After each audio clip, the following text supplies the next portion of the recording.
Media మిత్రులందరికీ కూడా నమస్కారం। ఈ రోజు వినుకొండ నియోజకవర్గంలో కాంగ్రెస్ పార్టీ కార్యాలయంలో పత్రికా సమావేశం ఏర్పాటు చేయడం జరిగింది। ఈ పత్రికా సమావేశం యొక్క ముఖ్య ఉద్దేశం గత 2 సంవత్సరాల నుంచి ఈ కూటమి ప్రభుత్వం ప్రత్యేకంగా బీజేపీ ప్రభుత్వం చేపడుతున్నటువంటి ఓట్లను తొలగించే కార్యక్రమం ఏదైతే సర్ అనే ఒక పేరుతో స్పెషల్ ఇంటెన్సివ్ రివిజన్ అని చెప్పి ప్రతిపక్షాలకు సంబంధించినటువంటి ఓట్లన్నీ కూడా తొలగించే కార్యక్రమాన్ని చేపడుతున్నారు।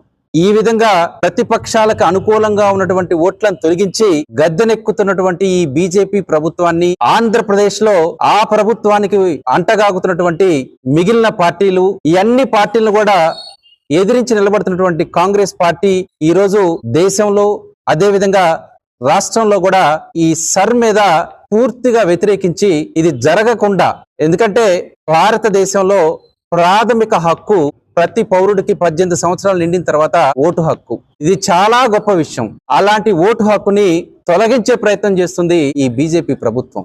ఈ రోజు గతంలో మీరు చూస్తే కర్ణాటక నుండి మొదలెడితే పశ్చిమ బెంగాల్, తమిళనాడు మిగిలిన రాష్ట్రాల్లో కూడా వీళ్ళు అనేకమైనటువంటి ఓట్లను తొలగించి అక్కడ ఉన్నటువంటి పార్టీల్ని ఓడిపోయే విధంగా చేశారు।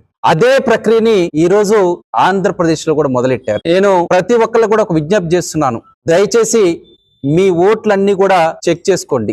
ఈ కూటమి ప్రభుత్వం వారికి వ్యతిరేకంగా ఉన్నటువంటి ప్రతి ఓటర్ను కూడా తొలగించే ప్రయత్నం చేయబోతున్నారు। ప్రత్యేకంగా ఈ రోజు ఈ రాష్ట్రంలో చూస్తే ఈ కూటమి ప్రభుత్వానికి సంబంధించినటువంటి ఒక ఎమ్మెల్యే రఘురామకృష్ణరాజు గారు బహిరంగంగా మాకు ఎస్సీ ఎస్టీ ఓట్లు అవసరం లేదు, భారతదేశానికి స్వాతంత్రం వచ్చిన తర్వాత మాకు ఈ ఓట్లు అవసరం లేదు అని చెప్పిన ఏకైక నాయకుడు।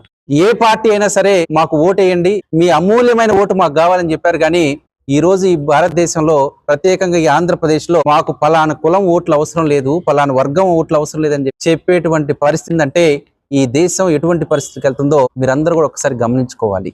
ఈ రోజు ఈ సర్ ప్రోగ్రామ్ లో ప్రత్యేకంగా బీజేపీ ఫోకస్ పెట్టిందంతా కూడా ఎస్సీ ఎస్టీ మైనారిటీ ఓట్ల మీదే, ఎందుకంటే ఈ ఓట్లన్నీ కూడా కాంగ్రెస్ పార్టీకి అనుకూలంగా ఉండడం వల్ల వీళ్ళు ఈ ఓట్లు తొలగించే ప్రయత్నం చేస్తున్నారు। మన జగన్మోహన్ రెడ్డి గారు కూడా మాట్లాడడం జరిగింది, ఎప్పుడైతే ఆంధ్రప్రదేశ్ లో ఈ పరిస్థితి వచ్చిందో ఆయన కూడా నేను ఒక స్టేట్మెంట్ ఇచ్చారు, పశ్చిమ బెంగాల్లో ఈ సర్ ప్రోగ్రాం వల్ల ఓడిపోయారు, అదే విధంగా అనేకమైనటువంటి బీహార్ లో కూడా ఇటువంటి పరిస్థితి ఉంది, అందువల్లే ఓడిపోయారని చెప్పి ఆయన చెప్పడం జరిగింది।